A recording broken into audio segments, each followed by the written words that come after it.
are the flashing lights above the Fredbear stage as he gets bit. Or, you know, maybe it's the balloons on the nearby table for someone who can't tell the difference between blue and purple. Even things like hide and no hide relate to the crying child's behavior throughout FNAF 4. He hides under tables, and he is constantly made fun of for it throughout the game. We also see a lot of dialogue about running away, just like on the post-its. Digging deeper, we also start to see other patterns emerging. The number 7 shows up repeatedly as both a set of tally marks as well as a set of 6 faces with a smaller 7th one off to the side. This ties us directly back to FNAF VR, where we had a glitching purple gravestone for Afton in the middle of 7 normal gravestones. 5 missing children, Charlie the puppet, and the smaller face watching on, the crying child. As he says in other notes, all my friends. There's also repeated use of the number 3. 3 faces, 3 kids, words repeated 3 times like home, home, home, and fun, fun, fun, 3 slices of pizza, 3 presents, even just counting to the number 3. So what would that mean? Well, think about it. We've seen a lot of references to a house and family throughout these post-its. Seems to me like it's a reference to the 3 Afton kids, Michael, Elizabeth, and the crying child himself. And the thing that brings all of it together isn't a post-it note, but instead the table higher up in the room where we see the staff bots arranged like a family at dinner. A mother and a father alongside their 3 kids. 1 red-headed pigtailed girl, 1 boy, and a kid with his head bit off. And just to hammer it all home, in the middle of the table, the collectible is a poster for Fredbear's Family Diner, the place of the bite, the place where all of this began. It looks like the robot finally figured out who he was, and he started to recreate his family. The robot is the crying child, which by proxy then has to be Gregory. And if you need further proof of humanoid robots in the game, Illy Becky on Reddit caught this detail from Sister Location. Humanoid heads, ones that look very similar to Gregory's face. Oh, and a last thing, much to everyone's excitement, there's actually a new book series coming out later this year. A new season of Fazbear Frights called Tales from the Pizzaplex, obviously referencing the location in Security Breach. The cover of the first book in the new series? Robot Kid. There it is. Which leads us then to the last puzzle of Security Breach, the retro CDs. For those of you who don't know, there are 16 CDs around the map that you can only find once you've upgraded Freddy's eyes. From there, you take the CDs to a hidden room designed to look exactly like Mike's room from Sister Location. These CDs seem to be recordings of the therapy sessions for 2 patients. Patient 71, who we mentioned last time is clearly Vanessa, and patient 46, who we never get to hear speak. And over the course of the various sessions, 46 and 71 are set up to be direct opposites of each other. Vanessa likes flowers, patient 46 does not.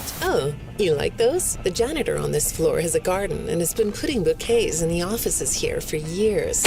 What's the problem? Oh, the flowers? I'll move them. Vanessa likes blue skies and doesn't like dark basements. 46 prefers it dark. I like the blue sky. I don't like dark basements.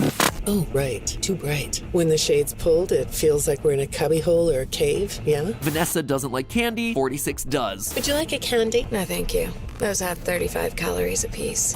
Sure, you can have a candy. Clearly, we're meant to see these characters as opposites, which is why so many people online considered that patient 46 might actually be Vanny, Vanessa's alter ego possessed by Glitch Trap, or even more extreme, Vanessa's evil twin sister, considering the fire ending shows us a dead Vanny on the ground and Vanessa looking down from the burning building's roof. But let's quickly talk about those 2 interpretations. First of all, Vanessa and Vanny are the same person. They have to be. All the evidence leading up to this game in places like FNAF Special Delivery have pointed to a woman named Vanessa A getting mind hacked by Afton and reluctantly following his orders. And in this game, we still have pieces of evidence. For instance, in the CDs, we learn that Vanessa is buying fake fur to make the Vanny costume. On your breaks, it looks like you were shopping for a costume. You purchased some fake fur material. What are you gonna make? If she's not the one wearing it, why would she be making it? To me, the fire ending here is meant to be symbolic. We haven't beaten Princess Quest yet, so Vanessa's spirit is still trapped inside that burning building, but her body has died. She is one person. But could the persona of Vanny actually be patient 46? Again, the evidence just doesn't seem to add up to that. Throughout their sessions, we get multiple indications that the therapist is speaking to a child. The way they speak to patient 46 here... You don't want me to get in trouble, do you? I could be put in the corner for a time out.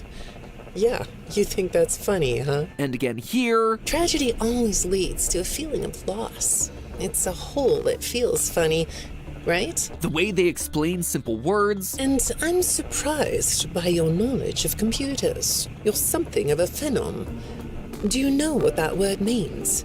It means you have unusual skill, like a hacker. The way they point out that 46 doesn't fit into the chair. That chair doesn't really fit you, does it? They even mention the fact that they specifically work with children. You know, I work with people of all ages, from little kids to the very elderly. I understand that therapists would want to treat alters as they see themselves, but this just doesn't seem to fit. At no point do we get an indication that Vanny sees herself as a child. But now let's go back to what we assume we know about 46. They're a kid, they like the dark, they like candy, they're really good with computers. In fact, they're a bit robotic themselves, answering questions in cold, detached ways. When I read your account of what happened, it came across as, well, more of an objective rather than a subjective narrative. Oh, sorry. You don't know what that means, do you? Here again, we get another example of the therapist having to explain a relatively simple word. Now, look at our post-it room. It's a dark cave underground, outright labeled as "This is my home." On the central cardboard box is a drawing of candy. And a robot would be emotionally detached and would also be great at hacking. Heck, the therapist does tell patient 46 to write down their feelings. I suggested you write down exactly what made you so sad and scared. And if this room isn't an example of that, I don't know what is. Taking it one step further, if I'm right in saying that Gregory is indeed the robot that came into consciousness here, that's why he doesn't fit into the chair. He's a kid. That's also the reason Steel Wool couldn't let us hear 46's voice throughout these therapist tapes. It would give away the game. It would immediately take away the mystery of who 46 is since we hear Gregory talk so much. But why would Gregory, a robot kid hiding out in the Pizzaplex, actively be seeking out therapy? He's not in a school of any kind and he's not employed, so it wouldn't be mandated. What is going on here? Well, over the course of the 16 CDs, we listen as both patient 46 and Vanessa visit a total of 5 therapists, all of whom are implied to have been mangled to death by machinery. But the deaths here aren't arbitrary. If you track the tapes, each therapist ends up getting killed off immediately after they start asking Vanessa about encrypted messages that she's been receiving from a mysterious figure. Your performance reviews are good, but a routine check of your online history has revealed that you spent quite a bit of time with someone in an encrypted conversation. We have transcripts, and I've read them. Dead the next session. The messages you're getting seem very manipulative in nature. You know who I'm talking about. Why won't you open up about it? These files are full of details about your life. Again, dead the next session. When the encrypted messages get brought up to 46, same thing. When I saw some of your recent encrypted conversation logs, at first, I thought I was looking at more examples of you just talking with yourself. Then I realized it was different. When I study this, it sounds like there is someone else responding to you. A third therapist bites the dust. The therapists cover all sorts of topics. Bad childhoods, work history. One therapist even confronts patient 46 with all the other dead therapists. Nothing. No response. It's only once the encrypted messages come up that they're suddenly marked for death. We also know that it's 46 doing the killing here. The dead therapists are a complete surprise to Vanessa. Hi. Go ahead. Sit down. I don't know you. What happened to... Oh, we'll get to know each other in no time. But to 46, it's just business as usual. Why did you lie? Why don't we come back to this another day?